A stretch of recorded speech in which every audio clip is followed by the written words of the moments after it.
The anti-Semitic decision of the International Court in The Hague is a modern Dreyfus trial, and it will end the same way. 130 years ago, the French Jewish officer Alfred Dreyfus was falsely accused of treason by a biased French court. In response to these false accusations, the great French writer Émile Zola wrote his monumental essay, J'accuse. He accused the French court of anti-Semitic lies against an innocent officer who was later exonerated of all guilt. Now an international court in The Hague, also headed by a French judge, is repeating this outrageous offense. It is falsely accusing me, the democratically elected Prime Minister of the State of Israel, and Israel's former Defense Minister, Yoav Gallant, of deliberately targeting civilians. This when we do everything in our power to avoid civilian casualties. We issue millions of text messages, phone calls, leaflets to the citizens of Gaza to get them out of harm's way, while the Hamas terrorists do everything in their power to keep them in harm's way, including shooting them, using them as human shields. The court in The Hague accuses us of a deliberate policy of starvation. This when we've supplied Gaza with 700,000 tons of food to feed the people of Gaza. That's 3,200 calories for every man, woman, and child in Gaza. And these supplies are routinely looted by Hamas terrorists who deprive their people of much-needed food. Yet just in the last few weeks, Israel facilitated the vaccination of 97% of the people of Gaza against polio. This doesn't prevent the court of accusing us of genocide. What in God's name are they talking about in The Hague?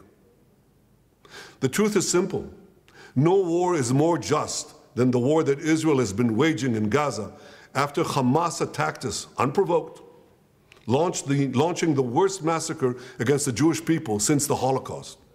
The decision to issue an arrest warrant against me, the democratically elected Prime Minister of the State of Israel, and our former Defense Minister, was made by a rogue prosecutor who's trying to extricate himself from sexual harassment charges, and by biased judges who are motivated by anti-Semitic sentiments against the one and only Jewish state. These judges did nothing. They did nothing against the real war crimes committed against the millions who've been murdered or uprooted by the dictatorships in Iran, Syria, and Yemen. Instead, they falsely accused the one democracy in the Middle East, Israel, thereby imperiling the right of all democracies to defend themselves against murderous terrorists and tyrants.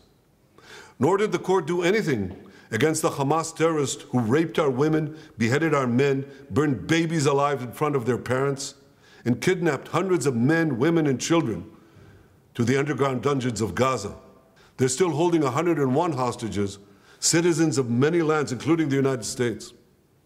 Come to think of it, the court did issue one arrest warrant against Hamas.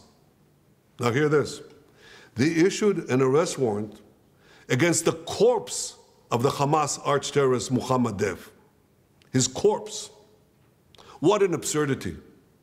No biased anti-Israel decision in The Hague will prevent the State of Israel from defending its citizens. And I want to thank our many friends around the world, especially those in the United States, who've condemned this outrage and who have said that this decision will have severe consequences for the ICC and those who cooperate with its decision. Israel will not recognize the validity of this decision. We will continue to do everything we must do to defend our citizens and defend our state against Iran's axis of terror, Iran and its terrorist proxies, which include Hamas, Hezbollah, the Houthis, and others. Our enemies are your enemies, and our victory will be your victory, the victory of civilization over barbarism and tyranny.